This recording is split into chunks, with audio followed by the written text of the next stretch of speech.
So let's look at some time-lapse images of the night sky, of the stars in the sky.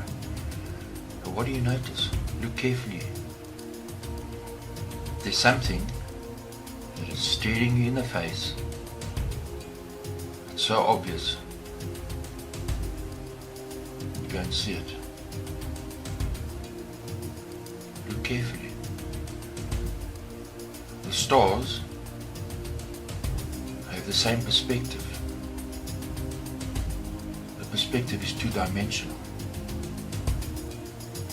There is no depth to the stars from your perspective. So what does that mean? Well, let's have a look. To help you understand what I'm saying, is imagine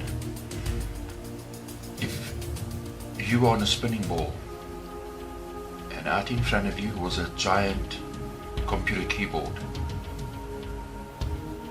See, the keys are all at the same angle. So what would you see from Earth? Visualize it. See, the keyboard would be three-dimensional. It means as you turned and rotated, this is what you would see. The angle of the keyboard would change as you spun around. In other words, your number keys would turn away from you, and your shift and the caps lock would be on the one side, and they would rotate around. But what we are seeing is the keyboard head on and rotating flat head on. So there's no depth in the keyboard. Perspective tells us that the stars are all on the same plane. You're not spinning because you see the same angle of that keyboard. It means the universe is spinning. You're standing still. This is what you're seeing. And there's no depth in that night sky. None whatsoever. The stars maintain their same position as they rotate around you, around the Earth. So the stars, they're on a flat plane, same as the Earth. The Earth is flat. You see, the stars were on a dome. The stars on the horizon would actually stay on the horizon as the dome spun around you. We don't see this. So the sun and moon and the stars are on a plane relative in depth to each other. And above that is a dome. Straight to point. These people that are spinning around, their center axis, if that was fixed, the horizon would stay on the same level for them. So depending on how high or how low they were, the trees and the grass couldn't spin above their heads, would stay on the horizon. It would be the same if the universe was a ball and spinning around you. Yes, so what we see is we see a flat plane. The stars are all on the same plane and they are rotating above our heads. That's why they rise up from the horizon and rotate around. Many years ago, sailors used the stars as a map. Well, if the map was a round ball, how would they be able to plot their course? It has to be flat.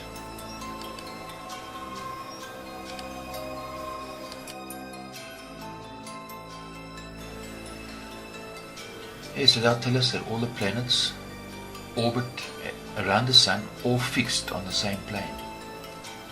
How's that? You have all the space around you,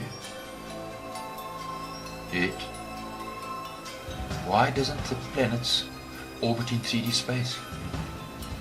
They should be. Gravity would keep them in the same position as they orbit. So why is that? That's because, let's look for example the Earth. The Earth's on the exact same orbit around the Sun. If you change the angle of that orbit path, watch the moon and watch the Earth.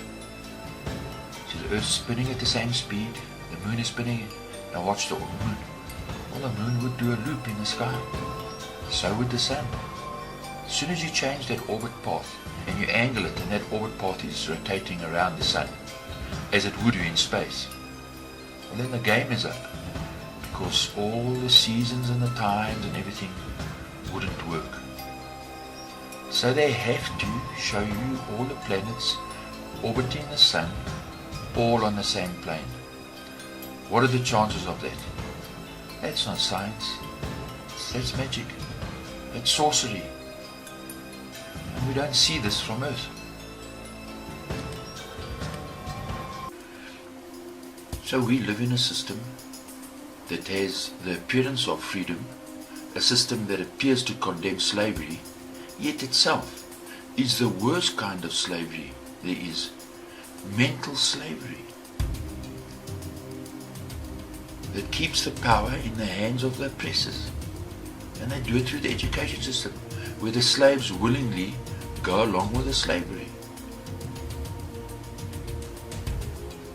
A system of deception, run and controlled by the Vatican with its Jesuits. The Jesuits have their puppets, people who will sell out their own human family for their own gain. Their puppets are treated like gods. You see, the man who stole the moon, meaning that you live in permanent mental darkness. If there's no moon, it's night time, it's darkness. You have no source of light. And they're mocking us with this junk. And you have a little G stamped in on your heart, a Masonic G, and they make entertainment to mock us. It's a system of deception. We live in the system.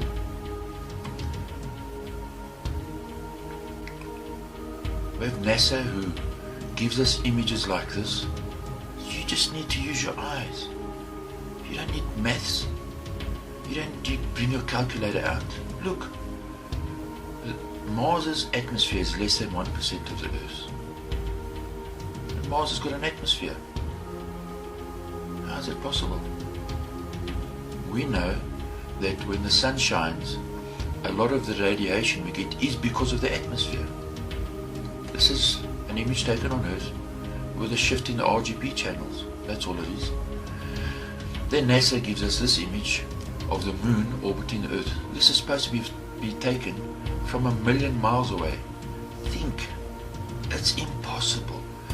The Earth is traveling at a phenomenal speed around the sun. How did they do a time lapse? How did they track the Earth? How can you zoom 1,000,000 miles on an object, on a 4K image, and still keep the object in the center of your lens? So we know that it takes the moon 30 days to orbit the Earth. That's what we are taught. So the Earth cannot be spinning at the same speed as the moon. Yet in the junk that NASA shows us, the moon and the Earth are orbiting in line and connection with each other. Well, this is fake. I mean, look at the moon. I mean, for goodness sake. I mean, just use your eyes. It means the sun should be directly behind you. Where's the shadow of the moon?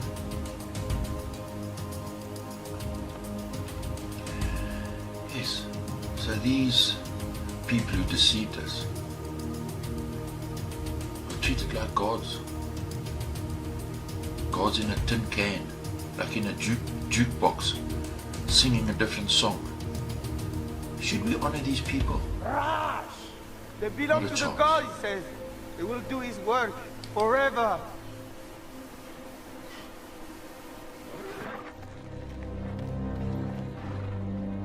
No.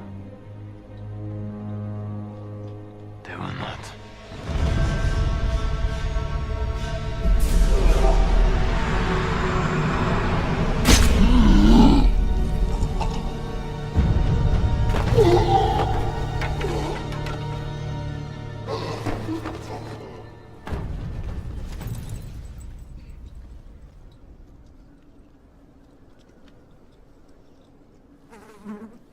He is not a god!